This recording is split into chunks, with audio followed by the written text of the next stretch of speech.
What is up, everybody? Happy Saturday. Welcome in to an all-new episode of the Pack a Day Podcast. I'm your host, Andy Herman. You can follow me on X at Andy Herman NFL. You can follow the podcast at Pack a Day Podcast.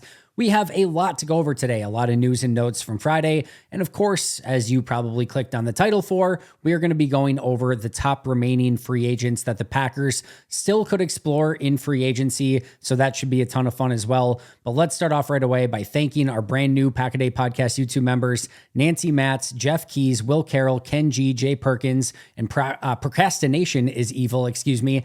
Like I said, we've been having a bunch of new members this week. Thank you so much for that. It means a ton to me. If you haven't checked out the memberships yet, make sure to do so. People are absolutely loving it and got a lot of great feedback on it. So again, make sure to check those out over on the YouTube channel. Let's jump into the news and notes. No bigger news, no bigger note from Friday than the fact that Aaron Donald, one of the all-time NFL great players in any era, at any position, retired from football. This is a player that transcended what it meant to be a defensive tackle. And I don't say that lightly. He was unblockable. I loved people that were posting, including Mina Kimes, like the different times where he wasn't double teamed. He wasn't triple teamed. He was quadruple teamed by teams. That's how afraid that teams were of Aaron Donald. It's I think, at least fair to say that he's in the argument for the best player of the past, decade and a half, 2 decades. He's definitely in the conversation. He's that good and that dominant. And for a player that, it's funny, you go back and you look at the combine testing and the Senior Bowl stuff, and he's just an absolute freak. And you're like, is he going to be undersized? Is he going to be able to and then just to tear through the NFL. His PFF grade sheet is hilarious. It's just all 90s or above every single year of his career. It's uncanny what he was able to do in the NFL. Just, again, one of those transcendent players, one of those players that you turn the tape on and he's just that much better than everyone else. In a field full of unbelievable athletes and superstars and dominant players, he stands out head and shoulders over every single other one. And that is, it's still unfathomable to me that somebody, and again, in a league of players this talented, can still be that much better than everyone else. And that's what Aaron Donald was. From a Packers standpoint, Green Bay was set to face the Rams this year on the road. And Green Bay's actually done pretty well against Aaron Donald. They've had a good plan for him. Elton Jenkins has held up pretty well against him. They've had some interesting battles. You've got the sort of like Darth Vader chokehold that Donald gave Elton Jenkins. But either way, Green Bay's held up pretty well against him, all things considered. Still, I don't care what stage of his career is at. I don't care if you've done well against him in the past. You don't necessarily get excited about having that guy across from you. Now, from an NFL standpoint, clearly and obviously would love to see him keep playing. You want the best players in the league. That's what the whole premise of the sport is about, is to go against the best and to see who is the best. But either way, Green Bay will not have to face him this upcoming season. Congratulations to him on an unbelievable career. One of the best players of my lifetime and deserving of first ballot Hall of Fame status, which he will certainly achieve in 5 years when he is eligible for that. So congratulations, Aaron Donald, on one hell of an NFL career. Meanwhile, DAndre Campbell, released Green Bay Packer. He was reported to be released last Sunday. He actually gets released on Wednesday. He gets signed on Friday to the San Francisco 49ers. Remember, the 49ers thought they were going to get Eric Kendricks. Then Eric Kendricks had a change of heart, went to the Dallas Cowboys, reuniting with Mike Zimmer. And then the 49ers were left without the linebacker they were hoping they were going to have. Remember, Dre Greenlaw goes out in postseason with a major injury, so they need some depth there. They get it in DAndre Campbell. Now, he posts something on Instagram of how he was underutilized or used in the wrong way. I'm sorry, but DAndre Campbell, Green Bay, first of all, gave you an opportunity to come in and, as you said, play the way that you wanted to play, and you go get a first-team All-Pro. Green Bay rewards that with a 5-year, $50 million deal, and in large part due to injuries. I totally understand it. Injuries are going to happen, but in large part due to injuries and just also play on the field, you don't live up to the contract, and I don't understand, how else did you want to be used? They gave you a 5-year, $50 million contract, in which you were the starting linebacker, the primary linebacker the past 2 seasons. What more do you want? And like somebody posted like, well, you might as well have been labeled a corner, or Joe Barry didn't know how to use it. He was lined up as a pretty standard off-ball linebacker in the NFL. I don't know how else you would preferably want to be used. You got to be the guy. You got to get the big contract. You earned a first-team All-Pro. What more did you want? What is a different team going to, how differently can a team use you? Like, you're an off-ball linebacker. Guess what? You're going to have to take on blocks. You're going to need to cover. You're going to need to tackle. All things that, quite frankly, you didn't do that great of a job of over the past 2 years. So enjoy San Francisco. It was the right move for Green Bay. I will put it that way, and we will see what he does in this brand new defense that's apparently going to use his skill set in a much different way than what Green Bay used it by putting him as the starting inside linebacker for their team. Good luck, DeAndre Campbell. All right. The Vikings make a major trade. They trade their second round pick and a future second, and then they swap some late round picks as well with the Houston Texans to move up to pick 23. Right now, that is 2 picks ahead of Green Bay. I wouldn't be too worried about Minnesota picking 2 picks ahead of Green Bay. The reason being is this very much feels like they have pick 11. They now have pick 23. They have future assets. They have more picks in this draft. This feels like they are getting enough ammunition to go up and get at minimum in the top 5 of this draft. There's probably 3 spots, 3, 4, or 5 that they're targeting. I don't think they're going to get to 1. Clearly, there's no way Chicago is trading Minnesota, the number 1 overall pick in the draft. That's not happening. Number 2, I also think that in that case, the Commanders are just going to keep that pick. They already traded away Sam Howell. Not like they're going to go with Marcus Mariota. They're sticking and taking a quarterback. There has been seemingly some thought that the Patriots might be willing to trade that number 3 pick away. And if that's the case, you have to think Minnesota has their eyes on pick number 3. If they can't get that, 4 with Arizona, maybe pick 5, but it's probably going to be one of 2 quarterbacks that will be traded up for the Vikings, Drake May or JJ McCarthy. If they get to 3, it's probably Drake May, although they maybe just could like McCarthy more. And if they get to 4 or 5, it's very likely that it's just going to be JJ McCarthy at that point. But those are the quarterbacks that you would have to think that they're targeting. And I would be willing to bet they're probably going to end up with one of those 2 quarterbacks. It just depends. Are they at 3, 4, or 5? And is it JJ McCarthy or Drake May? But that is a big change for the division. The Chicago Bears are going to get Caleb Williams. The Minnesota Vikings are either going to get JJ McCarthy or Drake May. There will be, in all likelihood, 2 top 5 quarterbacks, including the first overall, that will be joining the NFC North, along with Jordan Love and Jared Goff. And that will change the fate of the NFC North for the foreseeable future, one way or the other. If they take Caleb Williams as expected in Chicago and he's amazing, that's going to change some things. If they take him and he busts, welcome to Mitch Trubisky 2.0 fest. And that's going to change some things. For the worse for Chicago, for the better for Green Bay, and vice versa if Caleb Williams is a hit. Same thing with Drake May or JJ McCarthy. If he is a hit, that is going to change the outcome of the NFC North and make things much, much harder. If whoever they take is a major bust, that's going to set the Vikings back for a while. This will be a huge NFC North altering draft for potentially the next decade. That's how huge this is going to be. So on a random Friday where the Vikings trade up from a second round to a 23rd pick overall, might not really register on your radar, but know that almost assuredly they're going to use those draft picks to move up in the draft, grab a top quarterback, and those 2 quarterbacks that are going to enter the NFC North conversation are going to have a massive say as to what happens in the NFC North, like I said, over the course of the next 5 to 10 years. So buckle in, hope for the best for the Packers, and we'll see. It would be interesting too if Chicago and Minnesota get quarterbacks. That's going to certainly make for some interesting rivalries in the NFC North. But this is what you don't necessarily want, right? Those teams being bad enough or having Carolina be stupid enough to trade them a pick where they get the number 1 pick or potentially the number 3, 4, 5 pick where they could go out and get a quarterback that could be that franchise altering quarterback. But that is going to be a big deal in the NFC North. Meanwhile, we had some free agent signings of players who the Packers maybe could have been interested in, or that at least we've discussed and a lot of Packer fans have discussed as potential options. Somebody near and dear to this podcast who we've been looking at, Jordan Fuller, he signs with the Carolina Panthers on a 1 year, I think $5 or $6 million deal, somewhere in that range. Carolina gets a very good safety, but he will obviously now not be a member of the Green Bay Packers. Cameron Curl signs with the Rams. He was the Washington Commander safety that also felt like he would be a good fit in Green Bay if they wanted to go in that direction.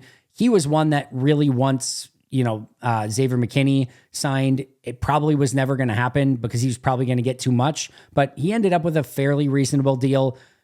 Either way, he ends up with the Rams. And again, Jordan Fuller ends up with the Panthers, which starts to, make that safety market, if they did want to go with a second safety next to Xavier McKinney, shrink up a little bit, but there's still some guys out there. Spoiler alert. We'll talk about that in just a little bit.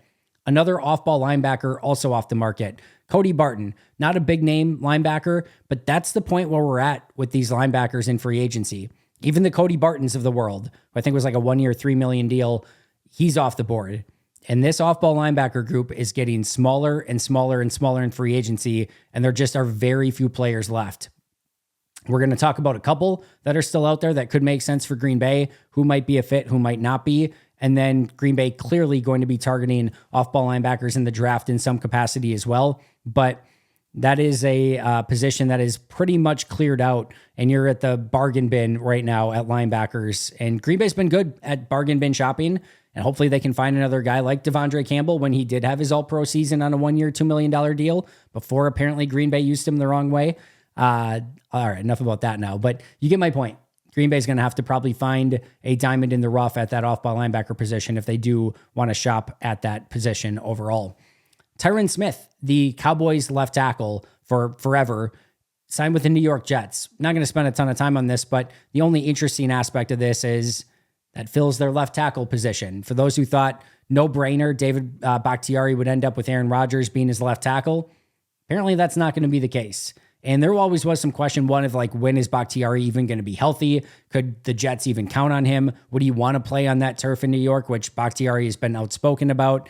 And like I said, is Bakhtiari even going to be able to play this year? We don't know. But I know there were a lot of people that were just connecting the dots and saying as soon as Bakhtiari was released, he would go to New York. Probably not the case. That left tackle spot is now full by Tyron Smith in New York in covering Aaron Rodgers' blind side.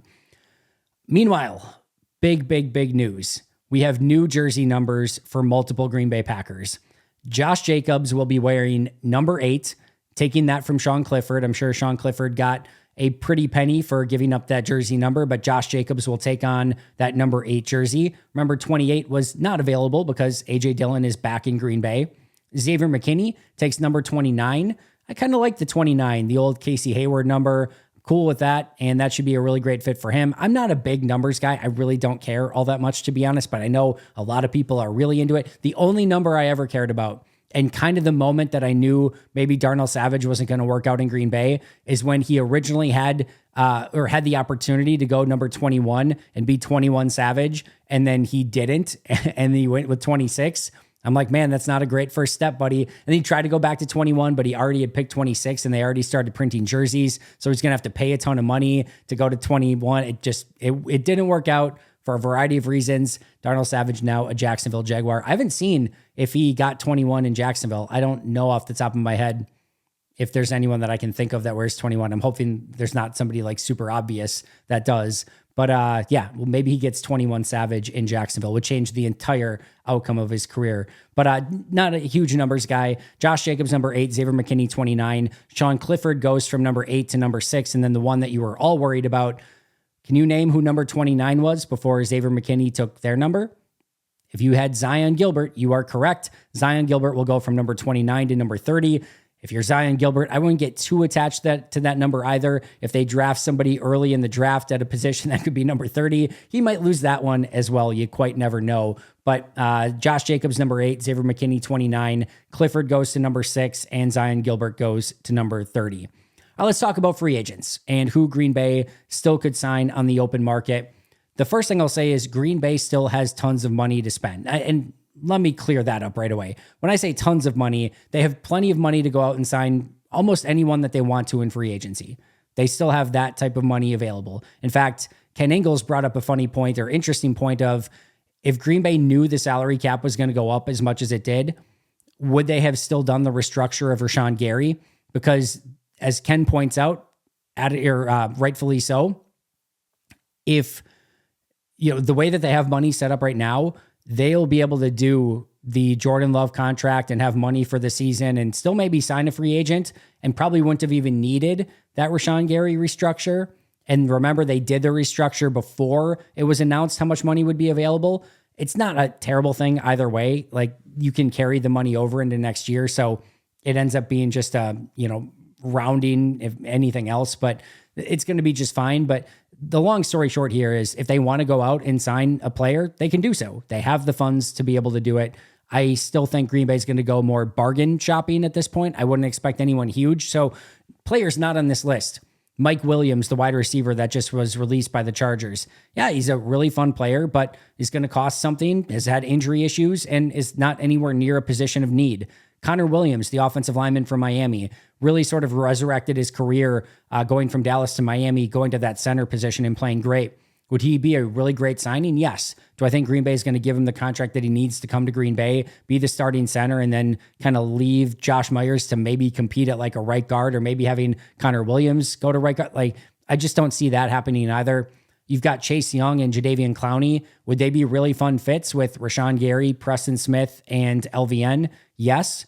But it's a big contract. I don't think Green Bay is going to spend that amount of money, especially at a position where you do already have Rashawn Gary and Preston Smith and LVN. So there's better free agents that are still out there. And if Green Bay wanted to explore it, they could. I just don't see that happening. So those players will not be on my list today. I'm going to focus a little bit more on positions of need and players that probably make a little bit more sense in Green Bay. A few of these players, by the way, you've probably heard me go over before. We did a full episode on running backs, on cornerbacks, on safeties. We did under the radar free agents. We've done a variety of these different episodes. So you are going to hear a couple of these names that we have discussed in the past. I'll spend a little bit less time on those, but still, there are 12 players out there that I think do make some sense for Green Bay that they could still attack in free agency. And number one is a player that a lot of people have been talking about, and that's Jerome Baker, 6'2", 225 linebacker from Miami. Remember, he played linebacker in Miami with his linebackers coach, Anthony Campanelli, who is now in Green Bay as a linebackers coach. So there's a potential really easy transition there. Now, just because Campanelli is here doesn't mean necessarily that Campanelli is talking to Brian Gutekunst and giving him great feedback on Jerome Baker. The good news for the Packers is they have right from the source if Baker would be a good fit for this defense or not, and the type of player that Baker is. Goody can walk down the hall, talk to Campanelli and say, what are your thoughts? And I'm sure he has. But if Campanelli says, I would probably stay away. He didn't really do this, that, or the other thing, and probably not your best plan. All right, well, then Goody knows. Even if Campanelli says, yeah, I really thought highly of him. He's a really good linebacker. It may not be the direction that Goody wants to go in, so it doesn't necessarily mean it. But the good news is that Green Bay should get great feedback as to what type of linebacker he would be and how he would fit in Green Bay. He's 27 years old. Here's the thing. I went back and watched some tape of him today, watched a couple games, watched the Kansas City game specifically, and kind of really wanted to look at how he did against the Chiefs. He is a finesse linebacker. And if you're looking for somebody to pair with Quay Walker and maybe have Quay be the free linebacker, the weak side linebacker, the free-flowing linebacker, the finesse linebacker, and somebody else be the strong side or the more physical linebacker of the two, somebody who's going to look at a fullback or a pulling guard and take them head on, that is not Jerome Baker. If Jerome Baker is free, he's a good linebacker. He can get, I don't want to say at least like ideal sideline to sideline speed, but he can get where he needs to on the field. He plays fast. He can get back in coverage, covers well, can spy a quarterback. He's your sort of coverage spy athletic linebacker. He's your finesse linebacker. How that fits next to Quay Walker? Probably not the ideal fit. Now, in nickel defense, when it is pretty obvious passing situations, I'd feel really good about Jerome Baker and Quay Walker playing next to each other. That's a really fun fit. In base defense, a three linebacker group of Jerome Baker, Quay Walker, and Isaiah McDuffie, scares the crap out of me. You don't have a strong side linebacker. Your middle linebacker is probably Isaiah in that situation, and that isn't necessarily the perfect fit. Like, you're just not putting probably the right pieces in the right places in a 4-3 style of defense. You probably need somebody to platoon with Jerome Baker. We'll talk about Denzel Perryman a little bit later, but grabbing a Denzel Perryman who can be your run-stopping linebacker on early downs, and then maybe going with like a Perryman, McDuffie, and Quay on base defense, and then Jerome Baker and Quay in nickel, that's something I could see work. But you might need some sort of package deal here where you get Jerome Baker as sort of your nickel backer with Quay Walker, but he probably doesn't solve your run defense issues. I know he doesn't. And then he probably doesn't solve, and I know he doesn't solve your base defense issues. That being said, he is still very much the best linebacker on the market. PFF grade this past year of 66.6, 74.6 the year before that, and 60.9 the year before that. Again, he would give Green Bay two very sound nickel linebackers to play in some more obvious passing situations. Again, the issue here, though, is nickel's basically your base defense. You're playing nickel even when they run the ball. And that would, again, give me some cause for concern of putting Quay and Baker next to each other. Teams are going to try to run at that. Absolutely. Now, maybe you feel a little bit more okay with that because you are going to bring that safety down in the box a little bit more often. And it gives you that extra guy there to maybe be a little bit more supportive. Maybe you can feel that way. Maybe you might have to play a little bit more Kenny Clark and TJ Slayton when those two are on the field together, just to get a little bit more beef up front to maybe keep Quay Walker and Jerome Baker clear. Maybe there are some things that you can work around. And like I said, it's very clear to me that he's the best linebacker on the market. I talked about this on Happy Hour, but if you have two linebackers like this, that's up to Jeff Hafley to figure out how that works. And he's very adamant about, give me talented players and I'll figure out the best ways to put them in positions to succeed. There's going to be some limits to how you can use them together. But if there's a confidence that I have right now going in, and we'll see if he earns this confidence, it's that I believe Jeff Hafley will find a way to put them in positions to succeed. So I'd be for it. But this could be one of those situations where you sign Jerome Baker and it just isn't the right fit with Quay Walker. And you could end up with some situations, especially in the run game, where it just really doesn't seem to fit right. That would be my concern with it, but I wouldn't hate the idea. And like I said, maybe a Perryman and Baker, or a Baker and a more physical rookie linebacker platoon could work. And I'd be intrigued if Green Bay did go out and get Baker in free agency. Next up is a safety I've talked about quite a bit, so I'll just kind of give the quick rundown here again. But Julian Blackman, the safety from the Colts, this is a player who I would have been excited about if they signed as the primary safety. Clearly not as excited about him as Xavier McKinney. That is the perfect safety, but I would have been excited if they brought him in. I thought it would have been a pretty significant upgrade, but the great thing about Blackman is his versatility. He started as a corner. He plays a lot in the box. He can play some as the post safety, but I think he'd be a great tandem player with McKinney. 6 foot 202. He's 25, doesn't turn 26 until August. 3rd round pick in 2020. PFF grades 68.3, 62.3, and 60.7. So we're not talking about a transcendent talent here, but a good, solid safety that pairs well with a Xavier McKinney. 4 interceptions in this past season, no sacks, 88 tackles. He had no touchdowns allowed in coverage while he had those 4 picks, a 55.8 passer rating in coverage, and only 7 missed tackles. If you want to talk about a safety group in Xavier McKinney and Julian Blackman that just do not miss tackles, how does that sound? That sounds unbelievable, and that's why I think he'd be such a great fit. He actually played 468 of his snaps last year in Indianapolis in the box, being that box safety, which again, with McKinney in tow, is exactly what you need, is a more of a box safety, and Blackman can do that as well. Really fun player. How much he goes for remains to be seen if you'd be in Green Bay's sort of price range of what, because if you already spend a huge contract on one safety, you don't really want to spend it on the second one. You kind of want to keep that a little bit balanced as to how much money you're putting into that position. But I'll tell you what, if you can get that type of player with that type of tackling ability, versatility, coverage ability, it's a perfect fit. And I, quite frankly, would be all for it. That's still, to me, the best, like, logical and I guess feasible, like realistic possibility for Green Bay. Man, I would be so happy if they went in that direction. We did a whole episode on my number 3 player here, and that is Justin Simmons. If you want to go and listen to that one, it's like 25 maybe plus minute episode where we go in a deep dive on Justin Simmons. That was more of if they would sign him as the primary safety.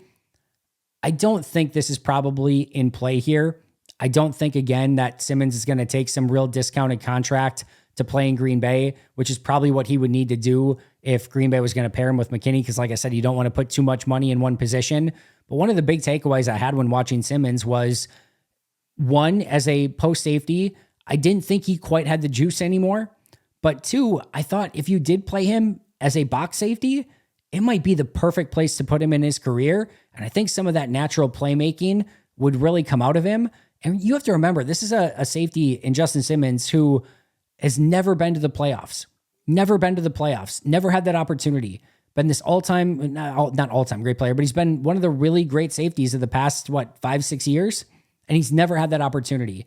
Getting to come and pair with Xavier McKinney, be more of a box safety, play more aggressive, and play for a team that has every right to go and compete for a Super Bowl, I think you rejuvenate this guy's career. He's a multi-time team captain. He would bring a ton of leadership and communication.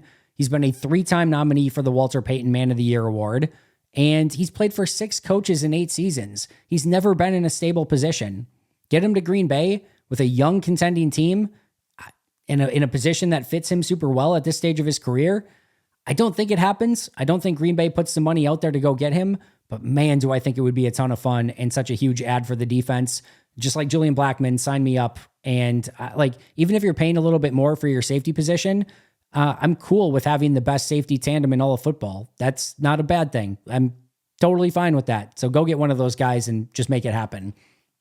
Let's go back to the linebacker position. Somebody we talked about this week a little bit more. That's Isaiah Simmons. He will turn 26 years old in July.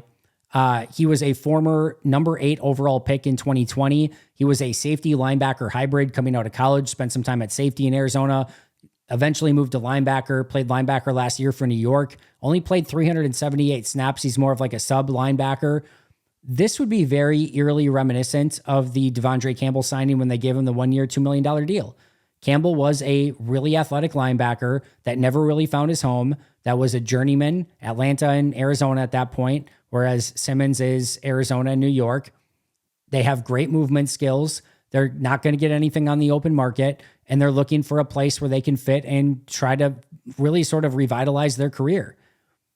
It worked for Campbell for at least 1 year, and he parlayed that into a big contract for Green Bay that Green Bay probably regrets now. This is just me just tearing down DAndre Campbell all day today, I guess.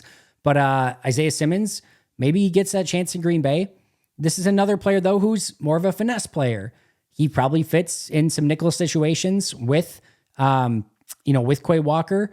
I also say that you have 2 very inconsistent players in Isaiah Simmons and Quay Walker. And if you're a new defensive coordinator and you're hoping for some stability at your linebacker position, you are in the wrong spot if you have to count on Isaiah Simmons and Quay Walker for a huge chunk of those snaps, because they're both inconsistent players and you don't really know what you're going to get at any point in time. It's an interesting pickup. I wouldn't be against it. You probably need to use him similarly to what we said earlier of more of like a nickel player, and I'm not sure how he's going to fit in base. But could you get away with it? Maybe. Is it worth a flyer on a cheap deal that you bring into camp and let him compete for? Absolutely. It just kind of depends on what type of contract that he would get and if Green Bay would be interested in pairing the craziness that could be Simmons and Quay together.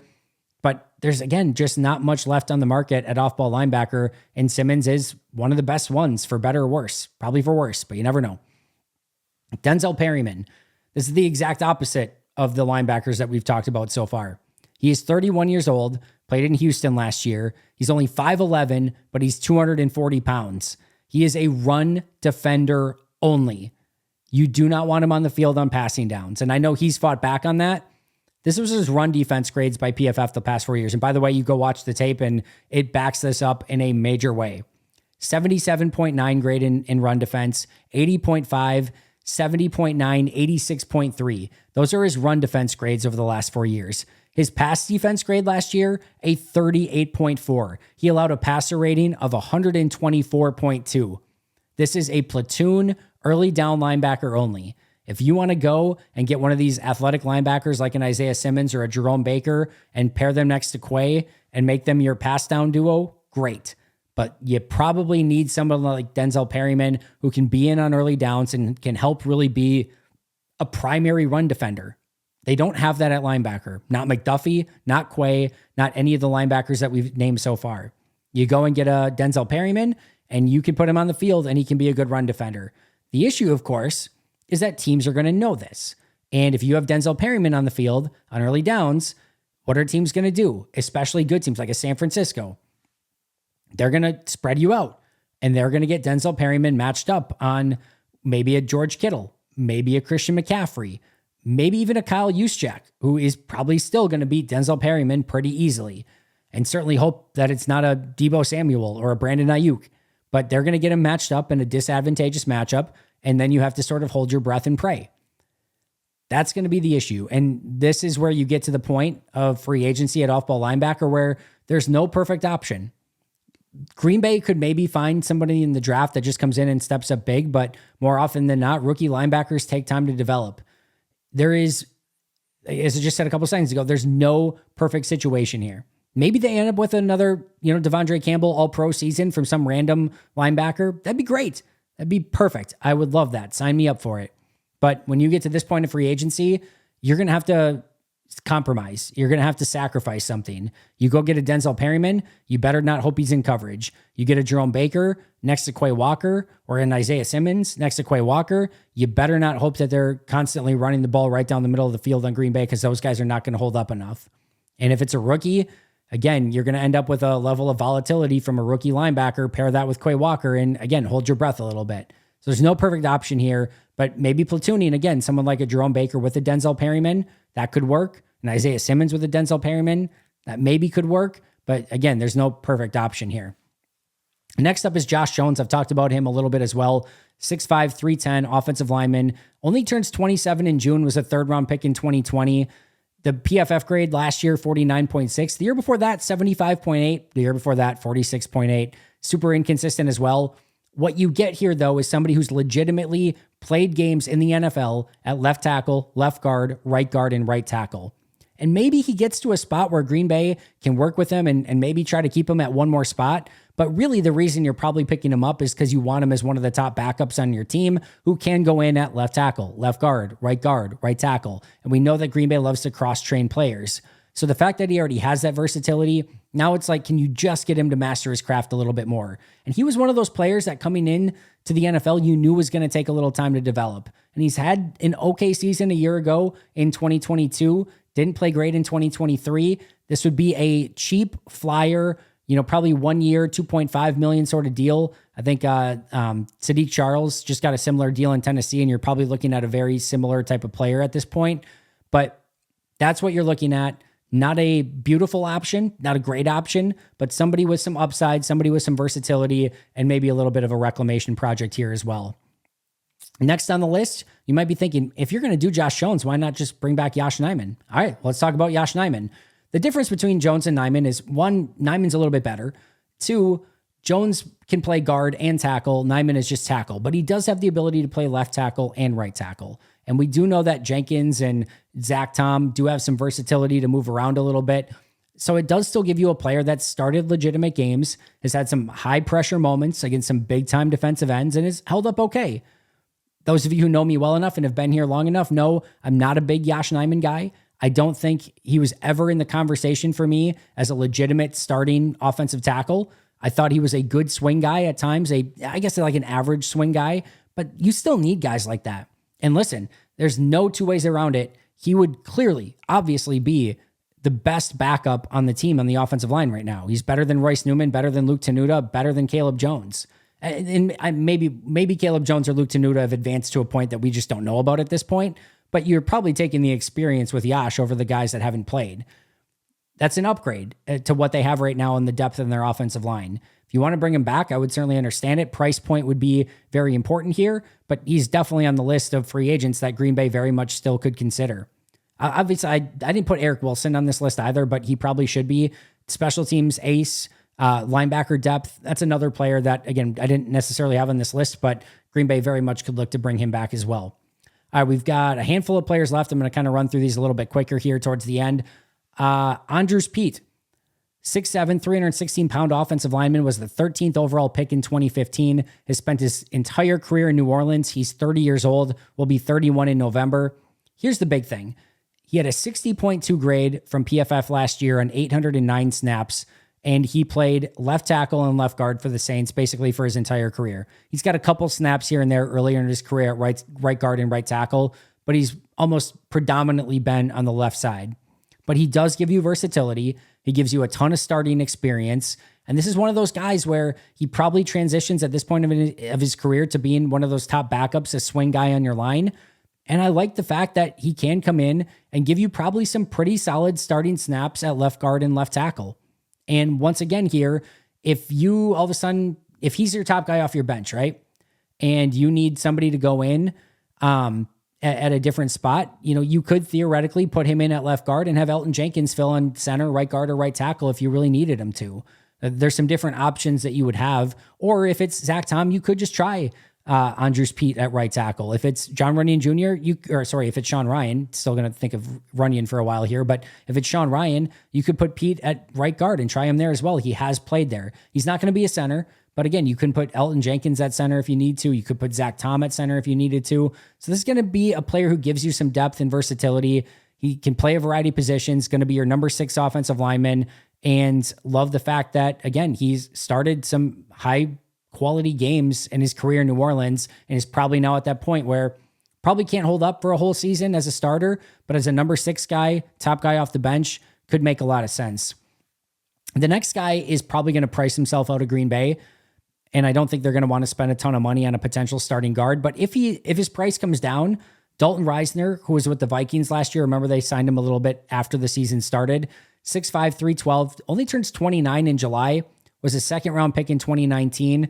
PFF grade last year, 57.1, 61.1 the year before that, and 68.5 the year before that.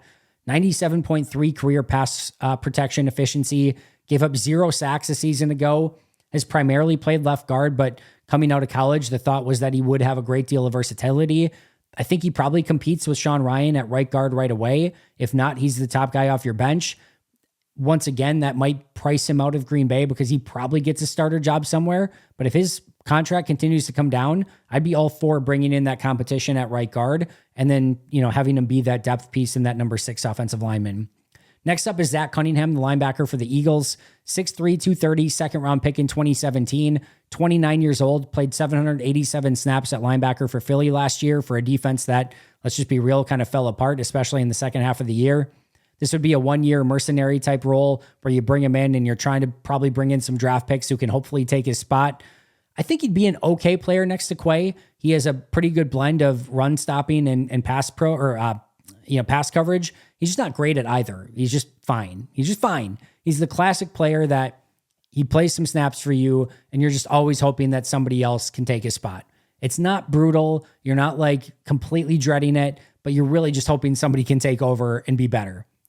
This is the bottom bargain free agent barrel linebacker, 6'3", 230, good size, played last year a lot for Philly, can still play in this league, but is not your ideal option. And last but not least is Quandre Diggs, 5'9", 198, a player who I've heard talked about a decent amount as a potential option at safety. I think a little bit more before McKinney got signed. Was a 6th-round pick in 2015, is 31 years old, so is probably a little overage for Green Bay. Only a 55.1 PFF score this past year. He's probably a better fit in that post safety role, which is taken by Xavier McKinney. He's not really a box safety, not really an ideal tandem with Xavier McKinney. He is a veteran, strong communicator, missed 20 tackles last year, gave up a passer rating of 95.4. The truth is while he's not on my list, and I don't necessarily think Green Bay would go in the direction, I'd probably just rather have Micah Hyde, even though he's like 2 years older than what Quandre Diggs is. But I've heard, like I said, I've heard some rumblings of Quandre Diggs maybe being an option. I know some people really like him.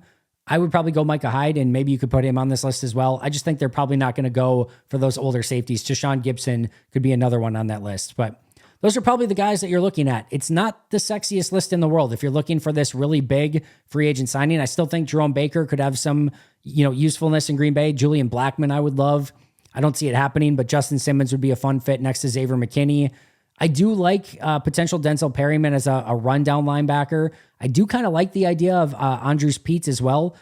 Just love the experience and versatility that he brings. But again, you're not going to win any Super Bowls based on the player that you're probably going to get at the bottom of the barrel, but you never know. Look at what, again, DAndre Campbell brought in that first year on a 1 year, $2 million deal and played at an all-pro level. That certainly helped Green Bay a ton that year. If they can find a guy like that, you never know. Maybe that can be the guy that they are missing, especially if it's one of these positions that they still really need. That's going to do it for me today. Shout out to Most Hated Minnesotan, PJ Wynn, John Wild, Jay Bradad, Brandon Paletta, Jennifer Wright, Boom Handle, Donald Lee, Lori Lord, Baby QB, David McCluskey, Donald Decker, Bremen, and David Prendergast, for being Pack-A-Day Podcast YouTube Hall of Fame and All-Pro members. I will see you guys soon, right back here tomorrow, 365 days a year. But until next time, and as always, go Pack Go.